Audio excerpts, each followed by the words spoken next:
Just give a minute for people to file in.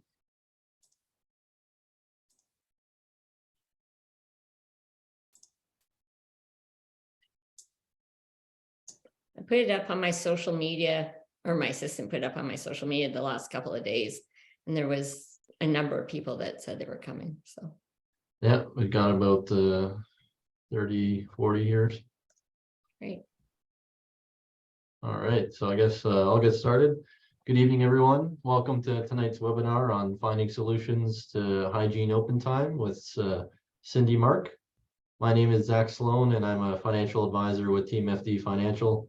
At TMFD Financial, our objective is to make the financial lives of dentists simpler by combining a variety of services under one roof. This includes your accounting, investments, and insurance. And we find that having the ability to work with our clients in all facets of their financial lives provides a unique accuracy when it comes to our financial planning that we provide them. This ensures that all areas are coordinated and in sync with one another so that nothing gets swept under the rug. And you're more prepared for all the hurdles that you'll come across throughout the entirety of your dental career. So once again, we're TMFD Financial, and I'll leave it off to you, Cindy. Hi, everyone.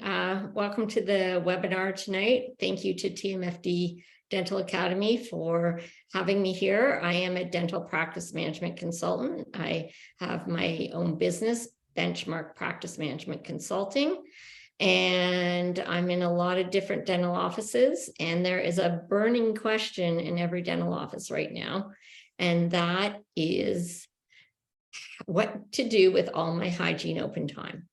So I'm going to move on to my screen share right now, and I'm going to give you some ideas. Sorry, just quickly to include Jake on the call.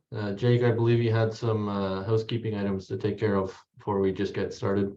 Yes, thanks, Zach. Right before we get started in Cindy's presentation, I just want to thank everyone else for coming to TMFD Dental Academy. I'm Jake. I'm also an advisor at TMFD Financial. And I just want to give everyone a background of the technology this evening for this presentation and just go through a few housekeeping items. We were scheduled to go to around 8:30 p.m. And if you have any questions for Sydney during the presentation, please ask them in the Q&A section at the bottom. Sydney will try to answer them throughout the presentation as we go. If you have any questions for me or something you'd like to comment, please feel free to send them in the chat box. And during the presentation, if you're having trouble viewing the presentation or something just switched off with your cameras, there's a hidden view button in the top right corner of your screen, and you can use that to set the screen as you wish. And lastly, CE credits will be sent out within around 2 weeks, no later than February 10th. And be on the lookout for our next webinar with Dr. Sheriff Said. That'll be taking place on Tuesday, February 21st. I'll post the link to register for that in our TMFD Academy mailing list. But that's all the housekeeping items. So Cindy, I'll let you go on with your presentation. Thank you very much, Jake. So I want to give you an overview first, because there is no magic bullet answer to how to fill your hygiene open time. It is a combination of a lot of things. So you're not going to walk away from tonight saying, oh, I just have to do this one thing and we will no longer have any hygiene open time.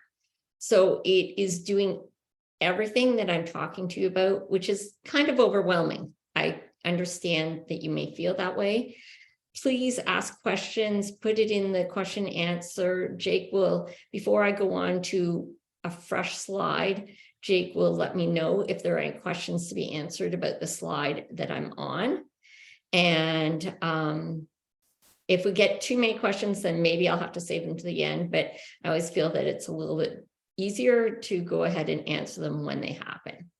So just an overview of what I'm going to talk about is your hygiene KPIs, which is your key performance indicators. So that's the metrics of running hygiene.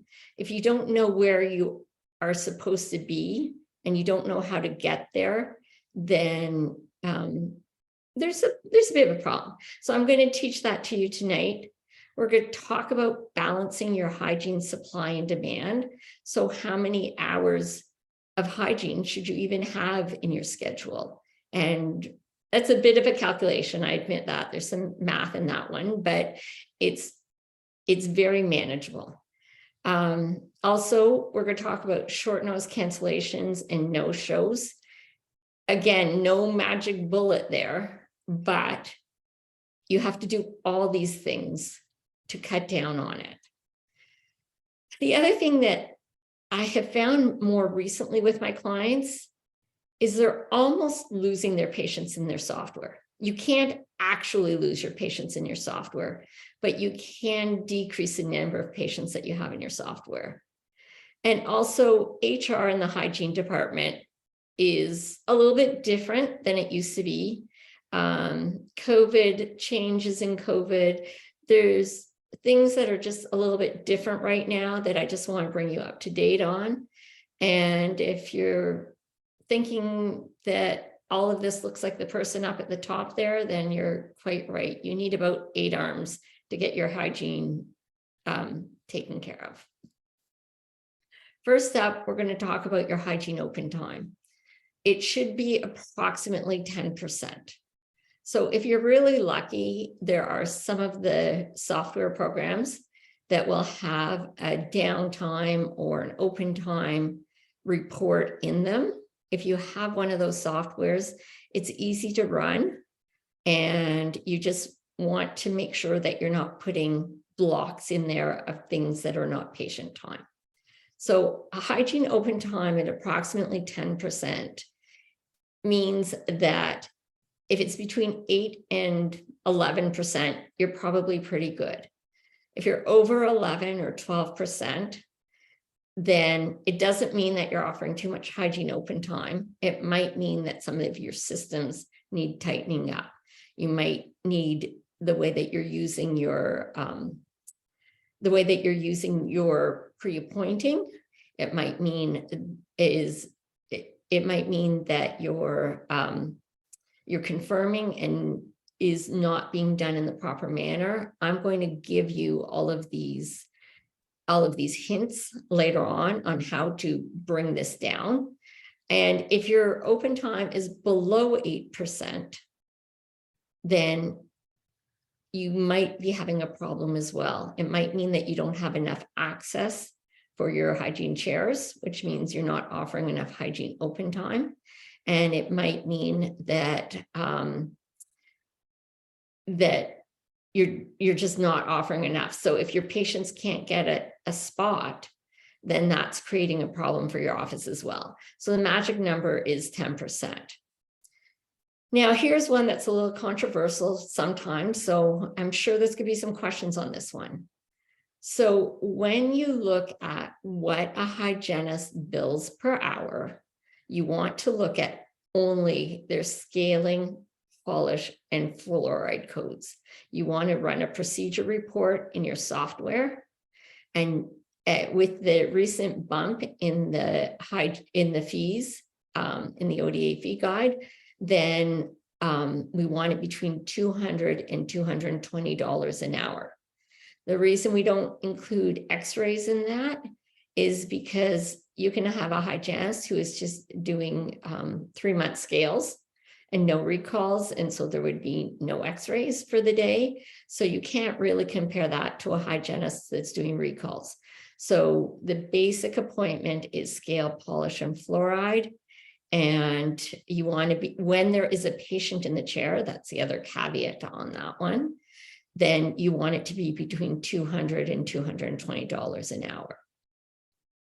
The retention rates are important. So you want to make sure that 80% of your hygiene patients are attending their hygiene appointments in the correct amount of time. So if their due date is February 1st, you want to make sure that they come within 3 weeks of that due date.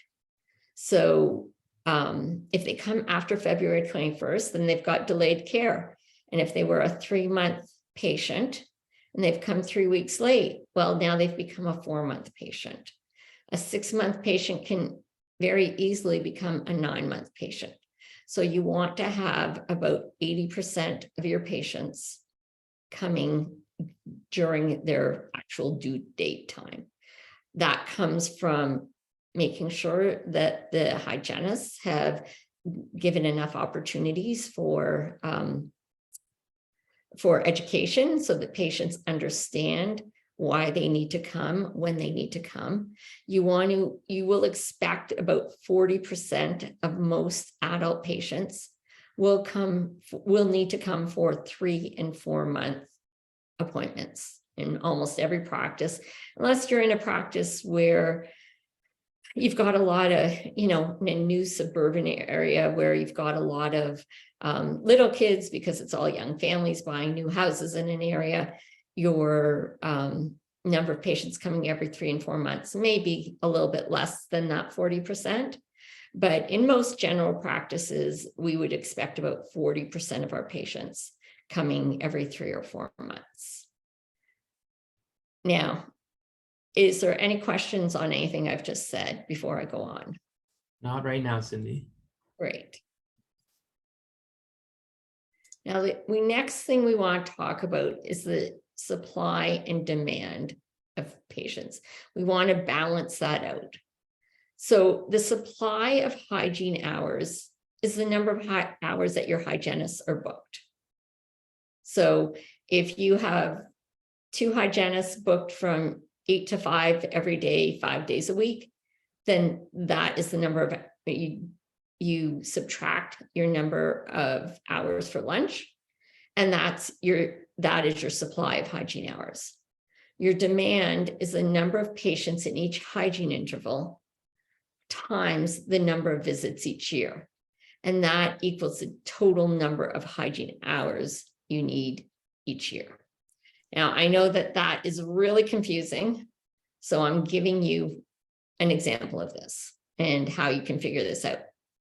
So you look at the number of patients in your hygiene program. To get that number, you will run your procedure report for a year, and you'll see how many recall exams you did in that year. Okay, so that will be your number of patients in your hygiene program, is how many recall codes you did for the year. So I will assume that almost everyone's in Ontario, so it's 01202. And in my made up practice, I made an easy number of 1,000 patients. So if 20% of those patients come every 3 months, that's 200 patients who need 4 visits a year, or 800 hours for the year. If we have 20% of our patients coming every 4 months, again, that's another 200 patients that come 3 times a year, and that's 600 hours you'll need for your 4-month patients. If we have 30% of our patients coming every 6 months, that's 300 patients, and they'll have 2 visits a year, so another 600 hours. And 30% of our patients come every 9 months, that's 300 visits, 300 patients coming 1.3 visits a year, so that's 390 hours. So the total number of hygiene hours needed for the year is 2,390 hours.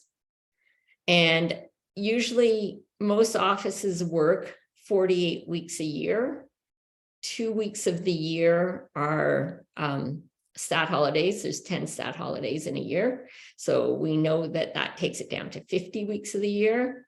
And then we assume that there's 2 weeks of vacation. So in a 48-week year, if you need 2,390 hours, then you would need 48 hours of hygiene a week for your patients. I hope that makes sense to everyone. We have one question for you, Cindy. Sure. What if your hygienist does ortho? Does billing stay in the dentist column? Yes, it does. So when you have a hygienist that do ortho, then it does go under the doctor. And so the calculation is different. So what you would do for the billing per hour is if they do only ortho, then there's not really any way to measure their billings. If they do ortho and and regular hygiene, then you would measure their billing per hour for the number of hours in a day that they did, that they had hygiene patients in their chair, not ortho patients in the chair. Okay. Make sense? I hope. So this slide, I'm talking about, and this is where I said you've got to do everything to make it work, is we want to have, we want the proper formula for confirming your patients is 222. It's easy to remember. You want to confirm your hygiene patients 2 weeks before, 2 days before their appointment, and 2 hours before their appointment. Most offices have technology where they can set it up in advance, where they're texting their patients or emailing their patients, and you can preset how you want that done. That is the best way for reminding patients to get them to come to the office.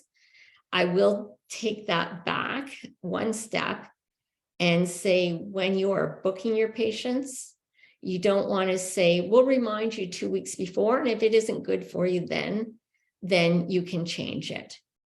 That only leads to your team scrambling to find patients when people don't remember the 2-week mark and they go, oh yeah, I think I've got to change that appointment. Oh yeah, I think I've got to change that appointment. So don't use that verbiage when you're booking your patients out in advance. It's okay, you can call us.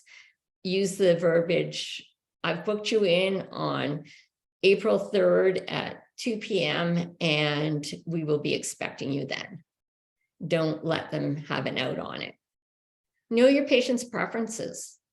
Know what your patients want and know what time of day they like, if they have a specific hygienist that they like, if they have, if they like a neck pillow, if they like a pillow under their knees, if they don't like to go back all the way. Know your patients, communicate that in your software so that no matter who sees that patient knows your patient preferences. Your patients need to feel really special when they come to the office, and knowing their preferences is a great way to make that happen.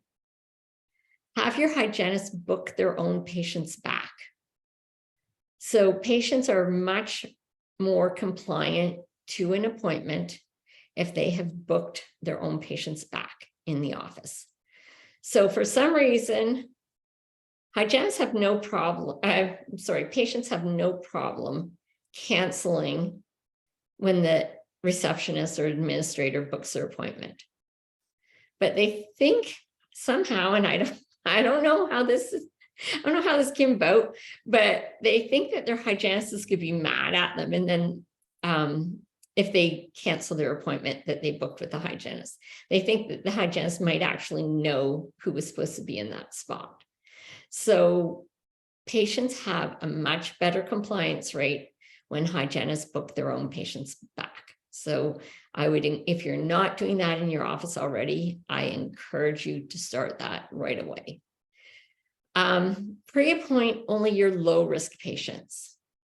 So this is where you have to know your patients. If you look ahead in the schedule and you see that there are, you look ahead 3 weeks in schedule and you go, she's going to change, he's going to move, she's going to no-show, he's going to change the appointment 3 times before he actually shows up. So if you can go ahead in your schedule and find those patients, then I suggest that you do not pre-appoint those patients. You're not going to lose them in the software because you're going to make an appointment, depending on your software, you're going to make an appointment contact or pending appointment or whatever it is your software is doing. And you will call them closer so that they can give you a time and you can book an appointment when they know they can come. So a high-risk patient is a patient who has a schedule that moves around all the time. So someone like me who travels all around, I don't have a regular schedule, so you shouldn't pre-appoint me. If someone works shifts, if someone, whatever their schedule is, if they're a university student or anyone who has a schedule that moves around, they're a high risk patient. If they have a poor appointment history in the office, so that means that they change their appointments a lot, they're a high risk patient. If they don't listen to the doctor's diagnosis and the doctor has to talk to them, or the hygienist has to talk to them 3, 4, 5 times about work that needs to be done before they go ahead and do it, they're a high risk patient. And if they are a patient who has a poor financial history in your office, then they are a high risk patient. So your low risk patients, these are the patients who you want to pre-appoint. This will be about 75% of your patients. So these are patients who have a regular schedule. So they may be retired, they may work 9 to 5, they may be a child in elementary or high school. Anyone who has a regular hours, they're low risk. Anyone who is compliant with doctor recommendations, so 1, 2 max turns at a diagnosis and the patient goes ahead with the treatment. Patients who don't usually change their appointments, they keep it unless, if they change it, there's got to be a really good reason. And patients who have a good financial history in the office. So those are the people that you want to pre-appoint. The rest of the people is who you'll email them, you'll text them, you'll call them about 2 weeks before they are due and find out where their schedule is at that time. You will have much better attendance in the office, and your administrators won't be scrambling continuously to make that happen. Any questions on this before I move on? Yes, we do have one question. Okay. Put it up on the screen. You mentioned an average general practitioner should have 40% of adults on a reduced 3 to 4 month recare interval. What are the guidelines for suggesting to an adult patient that they should have a 3 to 4 month recare visit as opposed to a longer interval? Okay, that's a tougher one, but I'm willing to go for it. So every office, I feel, should have a standard of care protocol for their hygiene department. You can go by the American Periodontal Association. So they have what I consider a very complicated way of determining how often patients need to come. You can determine within your office if patients have certain medical conditions or dental conditions that that the patients need to come. If you determine that an adult has lingual wires, or an adult has diabetes, or an adult has 2 implants, or an adult has had new decay in the last, 2 or 3 sites of new decay in the last 2 years, or takes drugs that may give them dry mouth. You can determine that and make it standard across the board in your office, and have a standard of care protocol works best when it's put together collaboratively with the dentists and with the hygienists, so that there is input. You also want to make sure that if I see one hygienist and I'm told that I need to come every 6 months, and then I see another hygienist and they tell me to come every 3 months, and then I see another hygienist and they tell me to come every 9 months, you want to make sure that across the board, your team is giving everyone the same recommendations. So you want to be really clear with your team. It takes communication with your team and to get everyone on the same page, but it is worth it to put together a standard of care protocol. You can also use that if you have a temp in the office, so that they can follow along. If you it's just 2, 3, 4 sheets, and they can follow along with that as well, so that whether they're temp or regular hygienists, the patients are getting the same standard of care. Amazing. We have another question here. Great. One of our patients does not want the hygienist to do the work. She insists the periodontist do the scaling and route planning. What should we do? That's a tough one, because a periodontist shouldn't be billing $200 an hour. That is, it's just not to be done. I suggest that there are dental offices out there where the dentist will do the hygiene appointment, but it is up to the periodontist. But I don't know many periodontists that would go ahead and do a cleaning appointment for a patient. It's worth the conversation with the patient to explain to them why, and it's not based on dollars.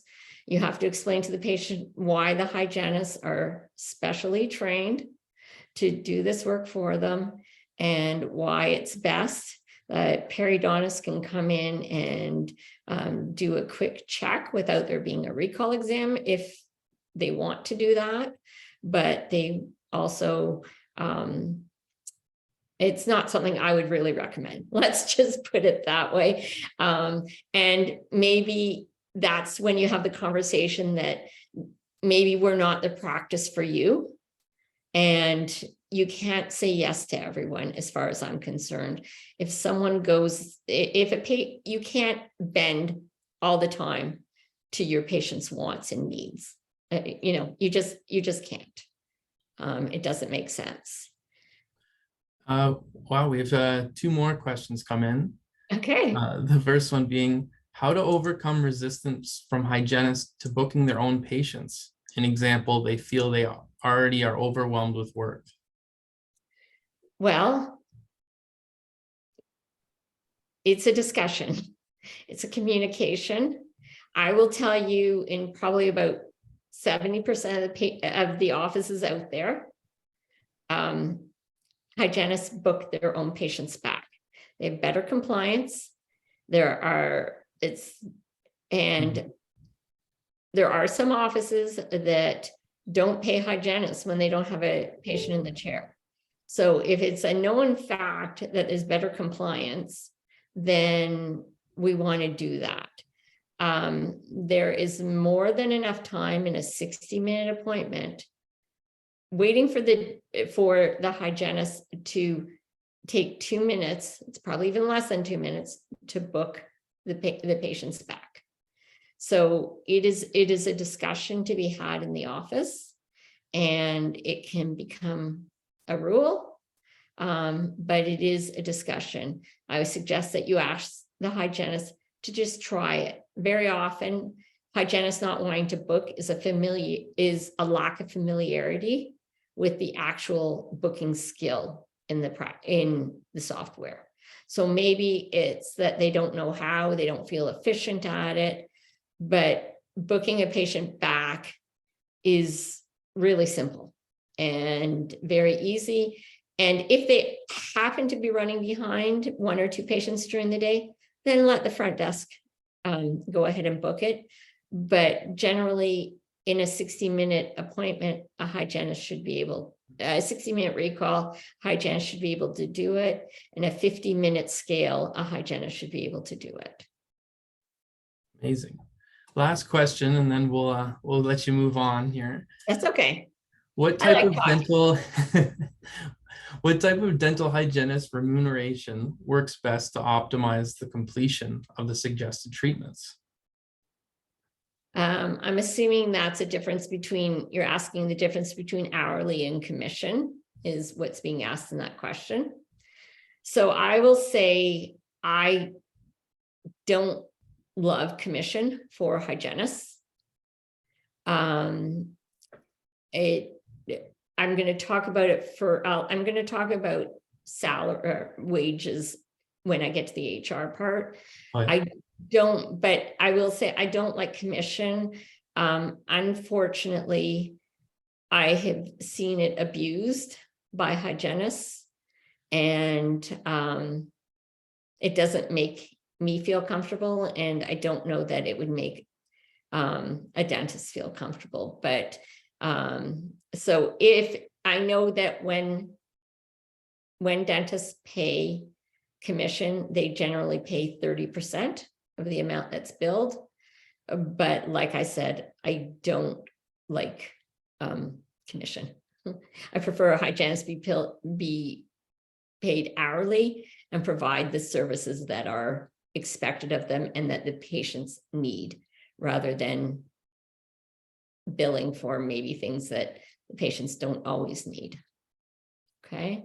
And just, I want to thank Tracker Software for giving me this. They gave me some of the graphics for this seminar, but they did give me the one on this page. That's a tracker schedule.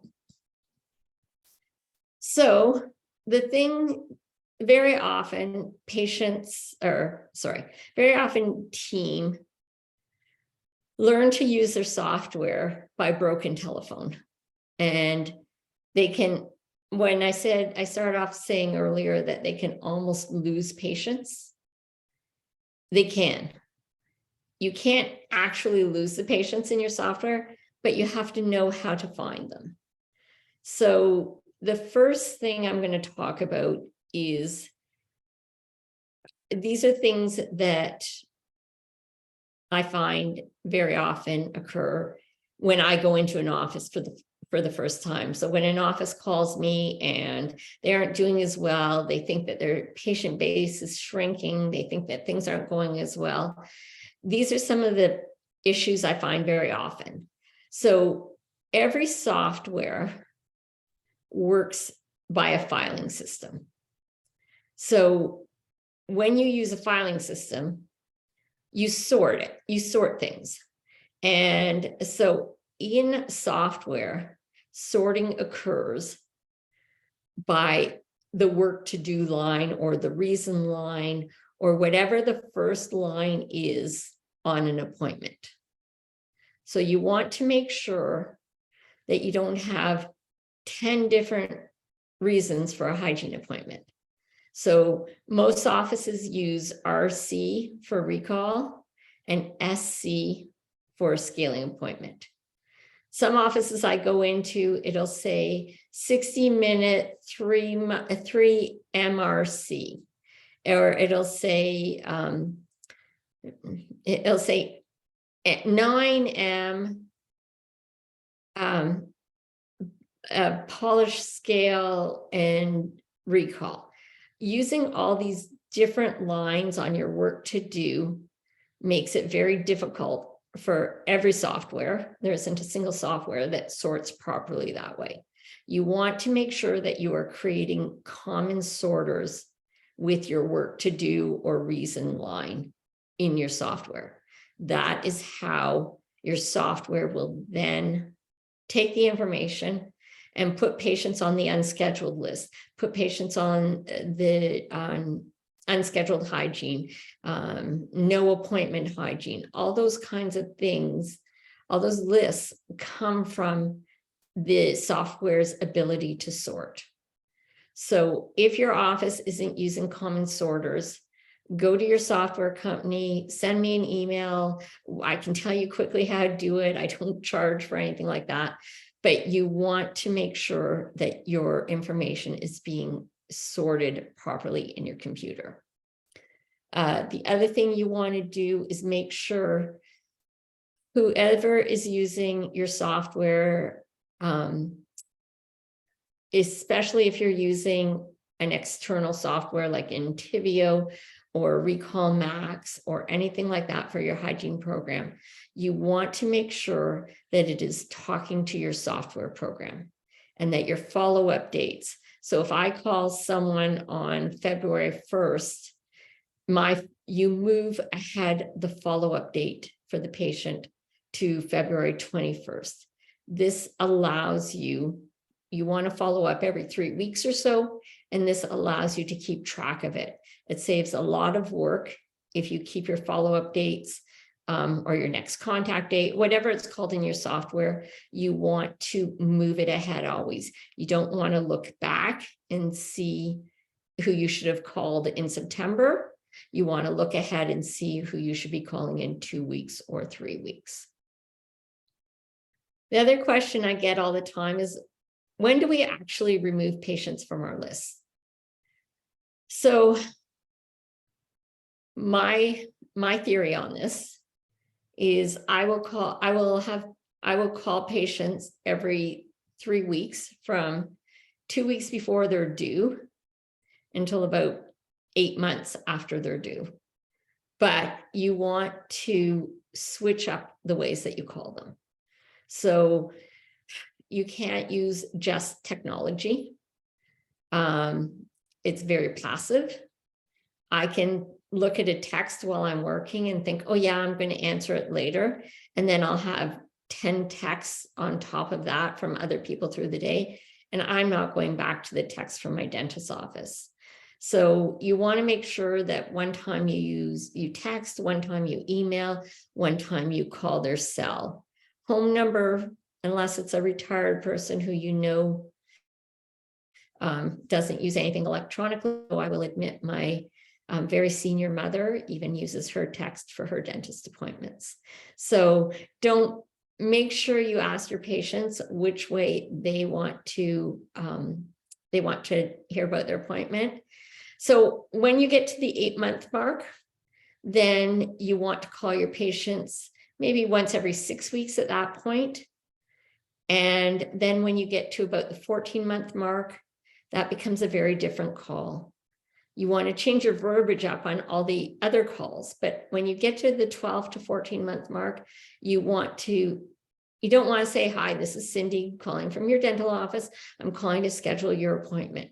We've said that probably 10 times already. So we want to change it up, and we want to say, we realize that you know that you are due for your appointment. We would like to get you in before you have any problems. Be creating some urgency in your appointments. Say, it's been 9 months since we saw you. You may not realize that it's been quite that long, but it has been a while, and we would like to get you into the office. Don't have your administrators use the same verbiage all the time. It won't go anywhere for you, I promise. And so at the 18-month, some offices take patients off at the 18-month mark. It isn't that they inactivate them. It just means that they may put them on, depending on your software, you may put them on the dormant list. You may decide to just remove their contact so that they will still come up as an active patient. Either way, whether you decide it's at the 18-month mark or at the 2-year mark, then that's when you would take them off your hygiene list, not your patient list. Any questions, Jake? Yes, we have one that you can help me out with here. Okay. What should the average scale of units be for recall and scale appointments? Be billed under 4 units of time, 60 minutes of time for adults. So with the information that was sent out by the ODA in August of this year, there is a very clear information of what you can bill for treatment time and what you can't. It is, thank goodness, the most clear directive that the ODA has sent out. And that information says exactly what can be billed for time. So in a 4-unit or in a 60-minute adult recall appointment, it would be 3 units of scaling. Your 3 units of scaling covers your chart audit time, so before the patient even enters the room. It covers your medical dental history update. It covers telling the patient what you're doing, obtaining their consent, the instrument on tooth time, their post-procedure instructions. So anything that you've talked to them about to do at home.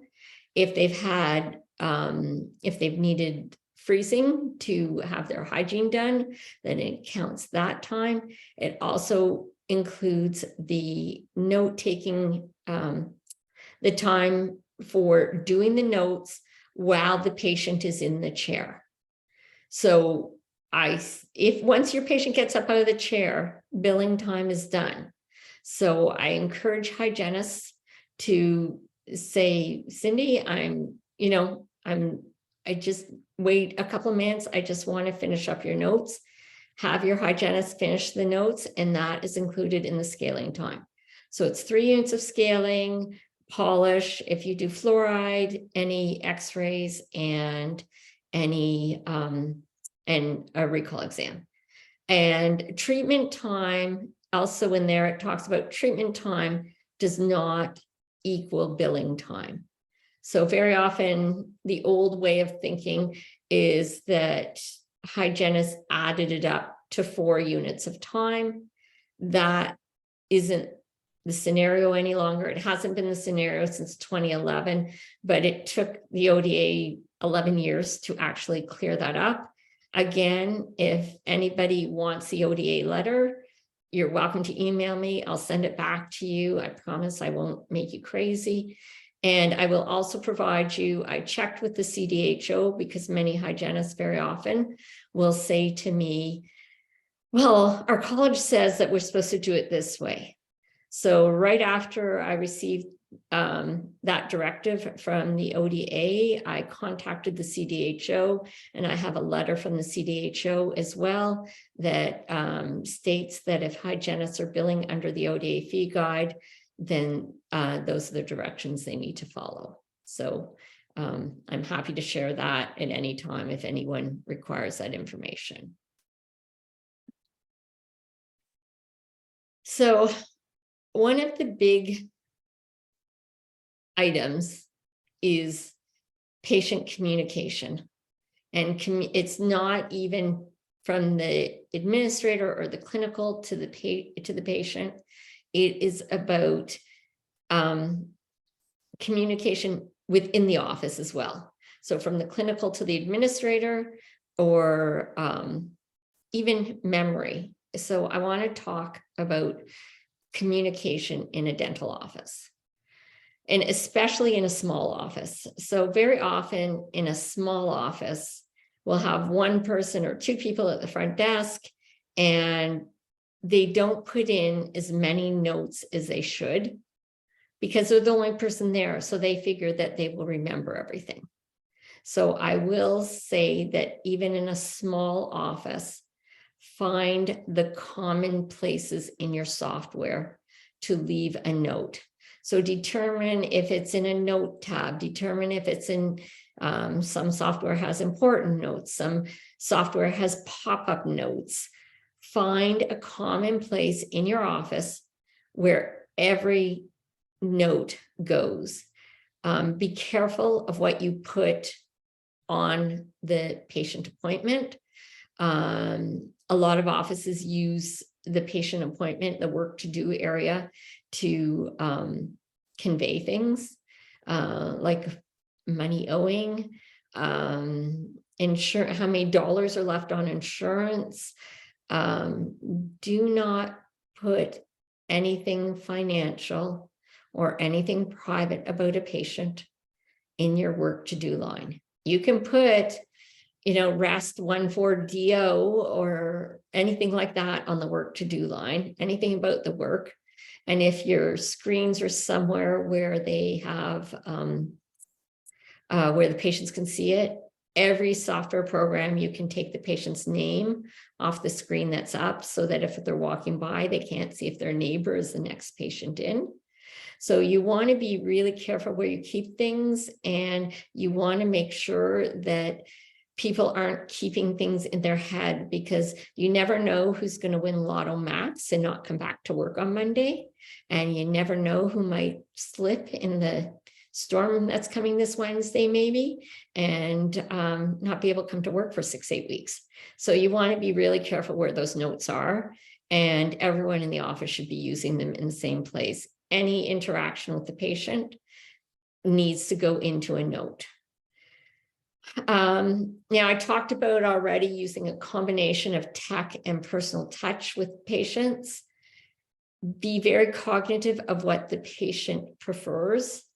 But if the patient doesn't respond to what they've told you is their preference, then they are basically giving you permission to use other methods of doing it. So that's where it comes in, from the text to the email to the cell phone.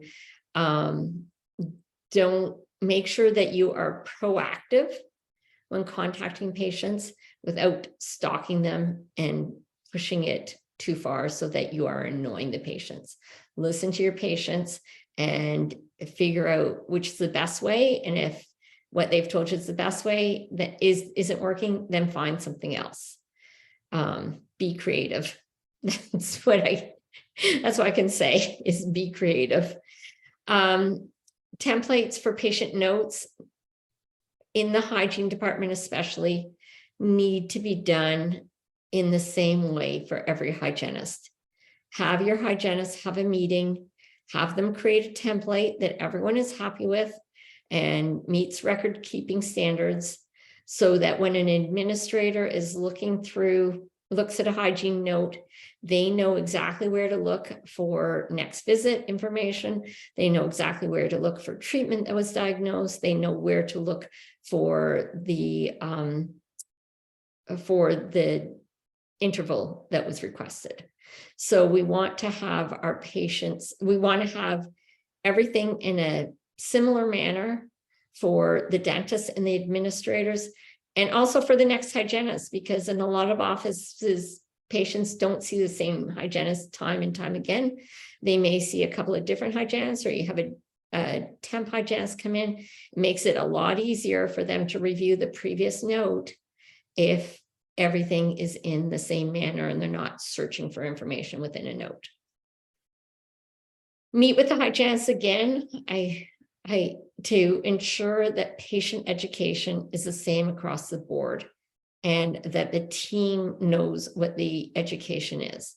So if you have spent 20 minutes while you're scaling, if the hygienist has spent 20 minutes while they're scaling, talking to a patient about their mouth and why they need to come every 3 months or every 4 months, or why they come every 6 months, or what looks good or what doesn't look good, that information and that verbiage needs to be the same from the hygienist to the patient, from the doctor to the patient, from the administrative side to the patient. So when you are put together an education program for your patients, you want to make sure that everyone is walking the same walk and talking the same talk, that no matter who talks to that patient. So if I say yes, that I'm going to see a hygienist every 3 months, and I say yes to the hygienist, and then I walk up to the front and I go, oh, you know what? Susan wants me to come every 3 months, but you know what? I'm going to come every 6 months. I think that's good for me. The administrator needs to know how to educate the patient the same way that the hygienist did, or that the doctor did. The other point in all of this that I find really important is doctor prompting. So hygienists aren't allowed to diagnose. I would never ask a hygienist to diagnose. That isn't what I'm talking about here. But in your morning meeting or in your day before meeting, look for the work that is outstanding, that is on that has been fully diagnosed, that may be on a watch, that might be on observation. Maybe it's a big old filling in a 1-7 that's been there for 20 years. Any of those times, at your morning huddle, you're going to talk about those teeth. So the dentist will already know what you might be talking about. When the hygienist is scaling, that shouldn't be quiet time. It shouldn't be time for the hygienist to be talking about her vacation. It should be education time for the patient. So while they're going through their mouth, say, oh, Cindy, you know what? I feel something here that I'm going to point out to the dentist when they come in. I'm not sure if it's anything. The dentist might say it's nothing. The dentist might say, oh, we need to redo that filling. Or the dentist might say, you're going to need a crown. I'm not sure what it is, but I am going to ask him to take a look at this area a little bit more closely. The dentist then comes in. So the patient heard it once from the hygienist. The dentist comes in. The hygienist says the exact same thing to the dentist. Says, when I was in Cindy's mouth on her upper right, I noticed that something wasn't feeling quite right. And I have told her that I'm going to ask you to look at it. I've told her that it might be nothing. I've told her it might be, she might need a new filling there, or she might need a crown. So make sure, please, that you look at that.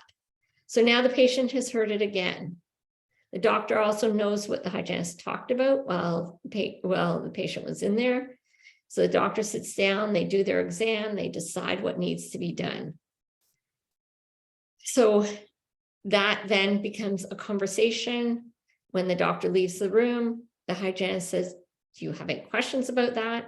So the patient then has an opportunity to talk about it.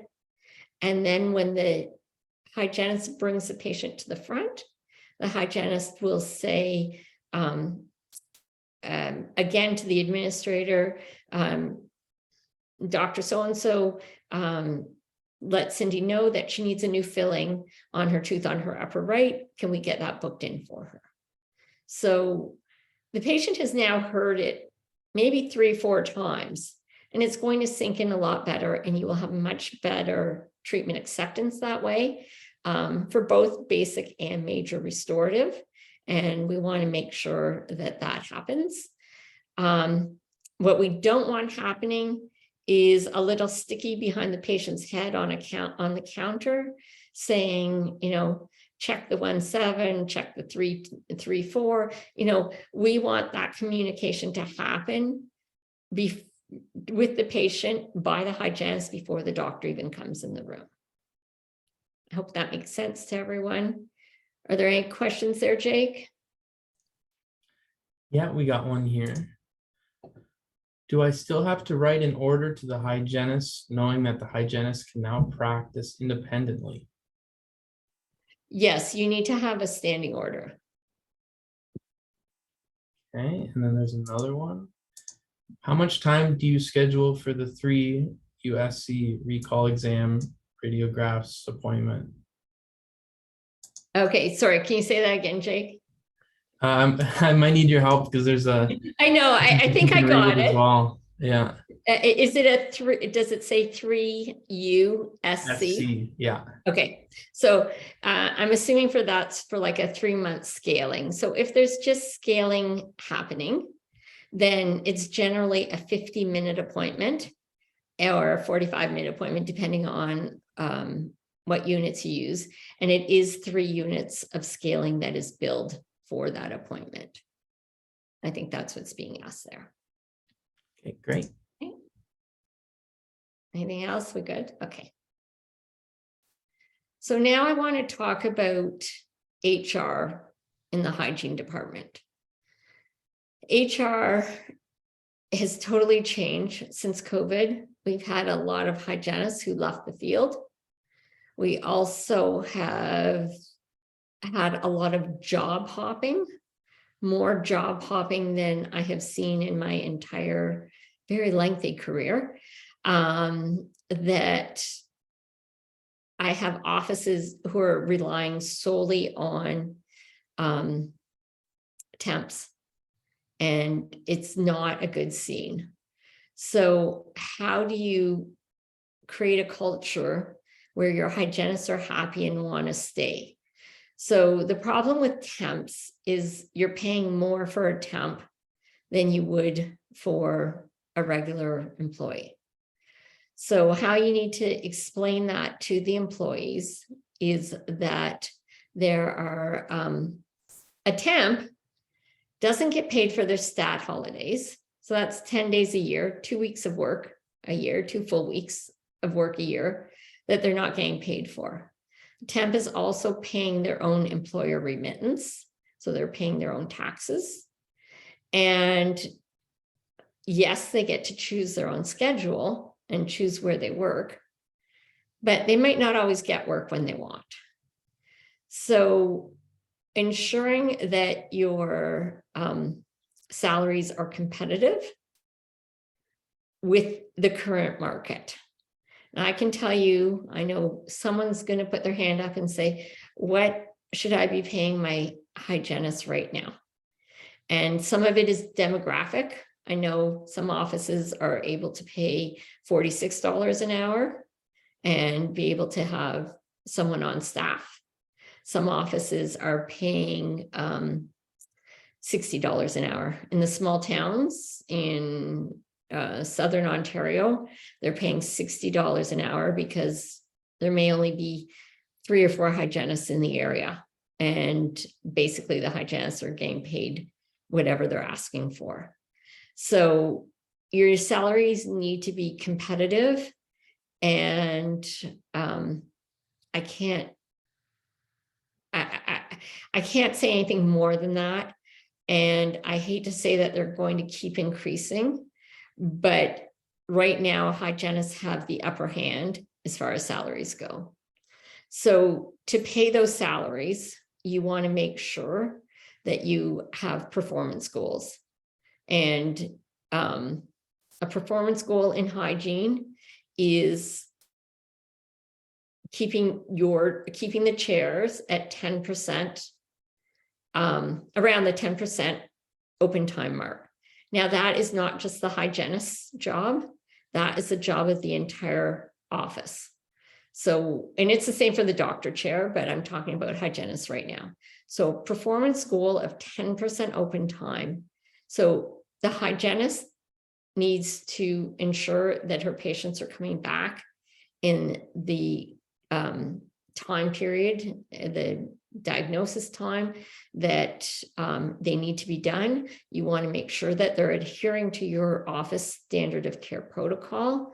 And by booking back their own patients, that will decrease their open time.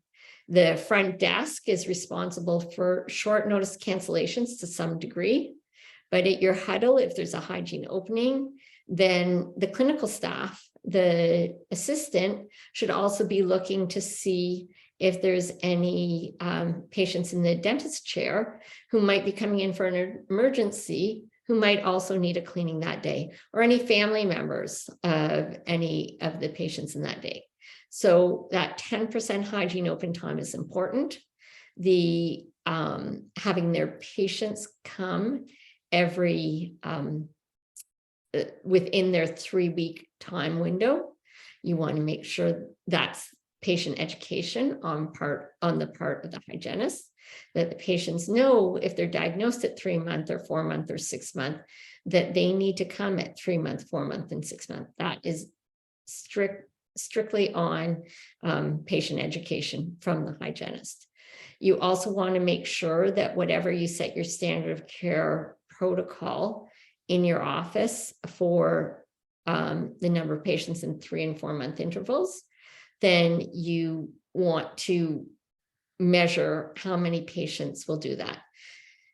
How many patients come in those intervals, how many patients are recommended to it, and how many patients stay in those intervals. Currently, there really isn't any software that measures that properly. You can do that by a spreadsheet if you want. There is at least one software that I know of. I know Tracker is working on a way to do that measurement within Tracker. So you can measure what the recommended interval is and what the accepted interval is. So it is going to be coming in the software, but your hygienist should be aware of their statistics and there should be performance goals for them. So we talked about salaries. I've already talked about commission versus hourly. I am a proponent for hourly salaries, most definitely, but Do I think that incentives work? I do think incentives work on a short-term basis. So if you're paying your team competitively, then, and you want them to change something, then they need an incentive to get there. So whether it's a financial incentive, whether it's a team incentive, incentives work short-term. Incentives should not make up for salaries that aren't high enough. So look at your program and see how you want to work on it. Excuse me. When you are advertising for a hygienist, you want to be marketing your practice. Just as you market your practice to your patients, you want to market your practice the same way to any new staff members, whether it's hygienists, assistants, administrators. Dental staffing right now is a mess. I feel like it has started in the last few weeks to get a little bit better, but not a lot better. So when you are posting, market your practice, talk about your team, talk about the benefits of working in your office. And I don't mean financial benefits. I mean, talk if you don't work any nights or weekends, that's a great work-life balance. If you allow flex time, or you're for hygienists who have kids in school, so you're willing to have one shift from 9 to 3 in your office, perhaps, and another shift from 3 to 7 for people, be flexible, learn how to make it work the old way, the old school of saying, this is a job, this is your job, this is the only way to do it, these are the only hours you can work, isn't working so well anymore. So market your practice, let them know what's great about it. If your team gets together once a month for a social event, whatever it is that makes your culture great in your office, market it and let the people out there know it. You want to be the practice that people want to work at and that it sounds good to. Those are the ads that they want to apply to. Have accountability for your team. So when you have the performance goals in place, you just don't put the goals up on a wall and forget about it. Have your team measure themselves.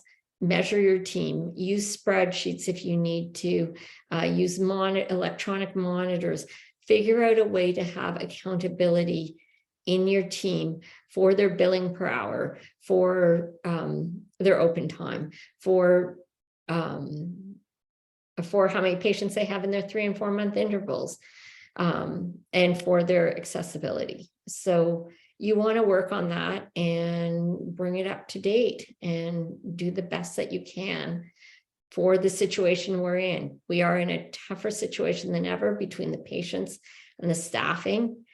And when I say you have to do all the things I talked about tonight, I mean, you have to do them all.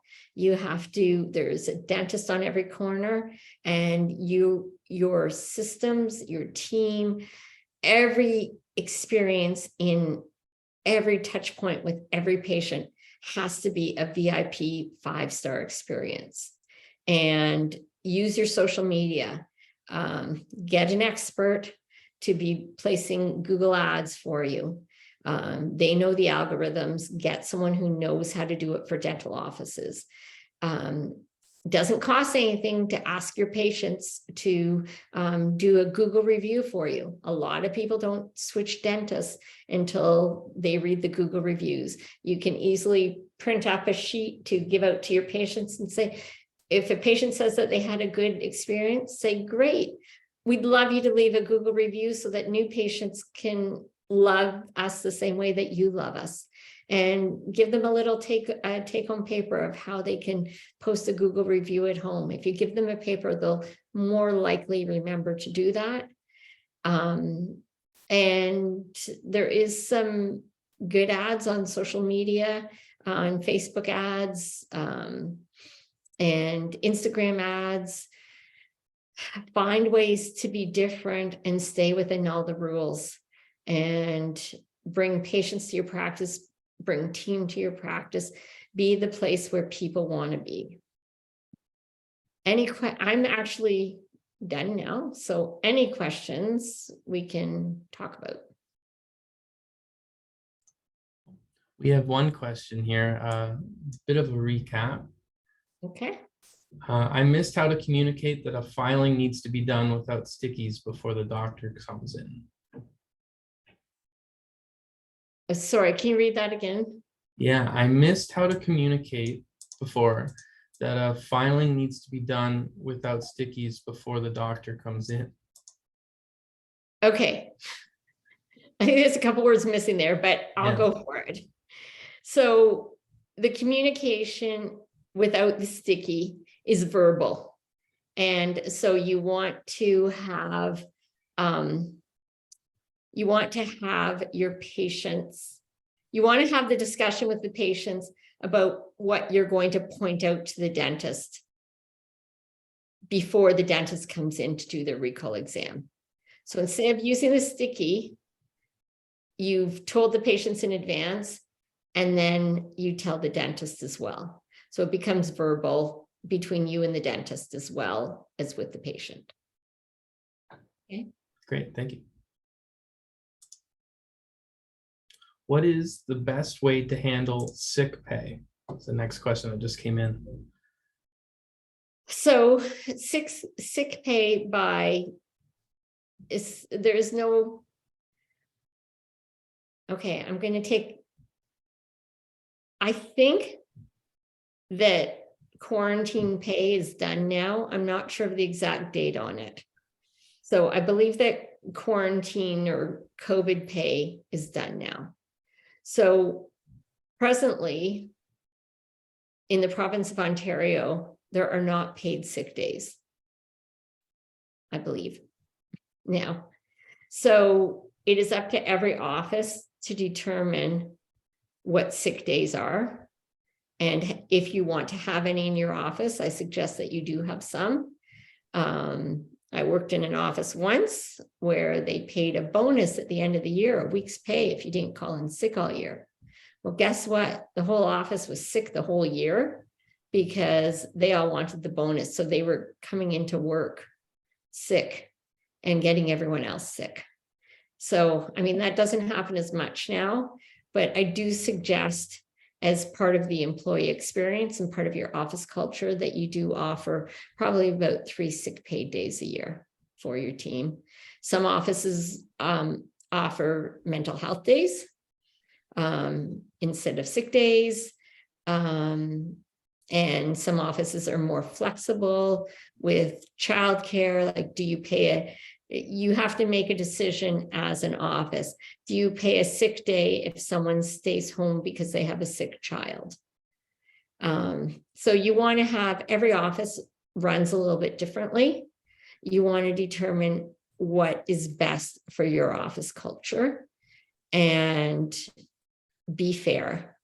I know it costs money, but in the long run, keeping a staff member longer because maybe you paid out 2 sick days over the year is better than them going and looking elsewhere for a job.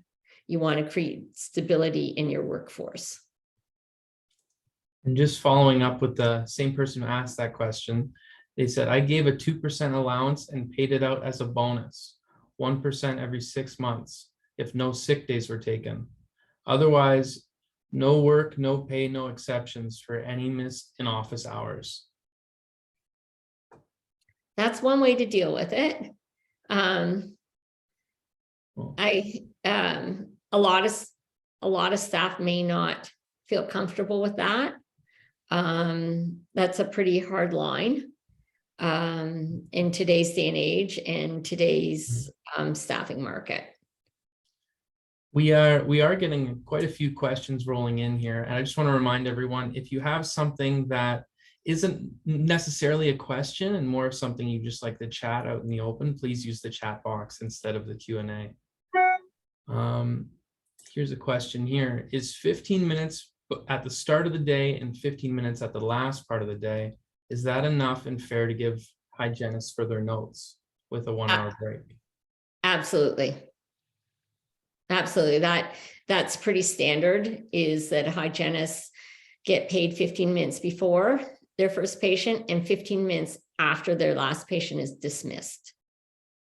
Okay, great. Do you recommend a company for Google Ads, social media presence, review of websites, etc.? Thanks. I have a few that I like. If you're looking for, one of them is called Webistry. That's based out of Montreal. They're great with landing pages and social media. Another one is the Creative Co. in London, Ontario. They're really good. Vitamin D Marketing in Burlington is really good.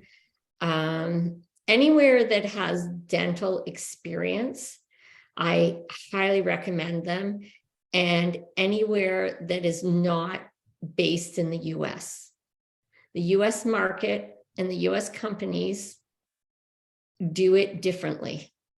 Choose a Canadian company, pay in Canadian dollars, and you'll be much better. Again, email me, I can give you details. And some of these companies do give discounts. If I refer people to them, I don't get anything from them, but I'm happy to refer you to them. If you tell me what your needs are, I can help you out a little bit better. Yeah, we are getting a lot of very specific questions, 2 of them asking what your email address is. So I think I'll leave it at that for everyone to reach out to Cindy to ask. You know what? I'll put up that last page again. Sorry. Yeah. That's got my contact information on it. Awesome. Thank you very much. Okay. Any other questions? One being, what is an example of the incentives for hygienists? So you can, I'm assuming they're asking a dollar value. So you can determine in your office what you want it to be, whether you want it to be quarterly, whether you want it to be annual. I would suggest it be either twice a year or once a year. Once a year, well, I would suggest that it be either quarterly or every 6 months. I'll take out that, I'm taking back the once a year. And give them the goal. Like if you're working on hygiene open time or they're billing per hour, whatever it is, give them the goal, give them the education to get there, and give them the tools to measure it themselves so that they can know how they're doing. At the end of the quarter, at the end of 6 months, don't say, oh, well, you didn't do it, because they don't know what they're doing. Mm-hmm. So make sure you give them the tools, or if you're doing the measuring for them, check in with them once a week. Don't post it in the staff room or in the lunchroom as to how people are doing or what they're billing per hour. That doesn't make me feel great. It can be a one-on-one check-in, but give them the education first on how to reach those goals and help them work towards it. Don't just say this is your goal and off you go. And give them the tools they need. If they need education, if they need an electronic monitor, like by a spreadsheet, anything like that, then you want to go for it that way, but educate your team. Fantastic. Yeah, I'd like to encourage everyone with your specific problems again to reach out to Cindy, and she's very knowledgeable, as we've seen Okay, today. I can answer them generally too. Yeah. Oh, we have another question that just rolled in. How has corporate ownership changed the game? Okay, with staffing, I'm assuming, or with hygiene? I'm assuming with staffing.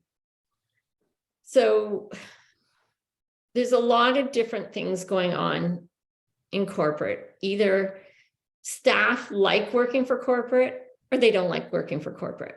Like it's a personality thing. And Corporate has gotten on board. They are paying competitively now. They are offering good hours. They're offering flexibility.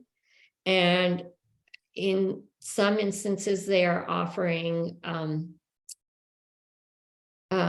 signing bonuses. So I don't love the idea of signing bonuses, but I have used it, like in some small towns in Ontario. I have used a signing bonus to market a practice. And so it isn't that it is tougher for the private offices, because I think as many people who like corporate, there's just as many people who don't like corporate. So, and I mean staff. I'm not meaning patients, I mean staff. Corporate does have a lot of systems in place, and that's very often the reason why private dentists feel that corporate has an advantage.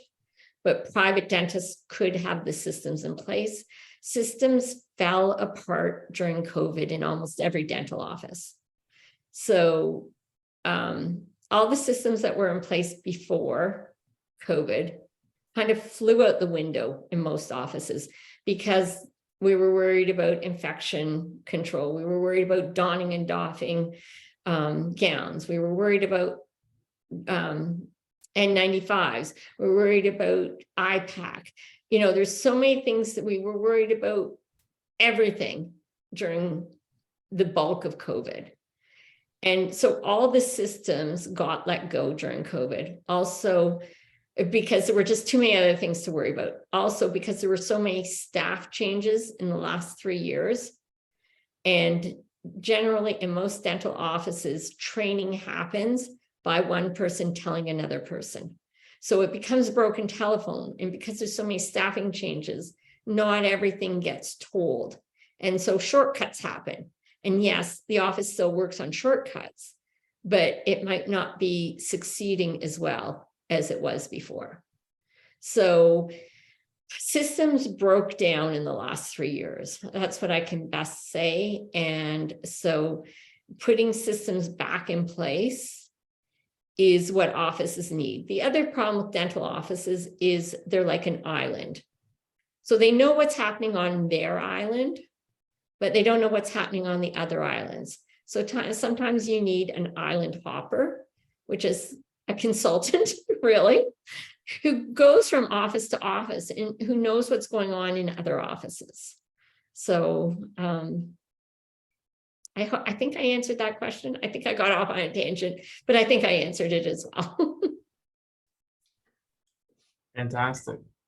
I believe that wraps up all the questions on my end. So Excellent. I can leave it with you, Cindy, to wrap it up.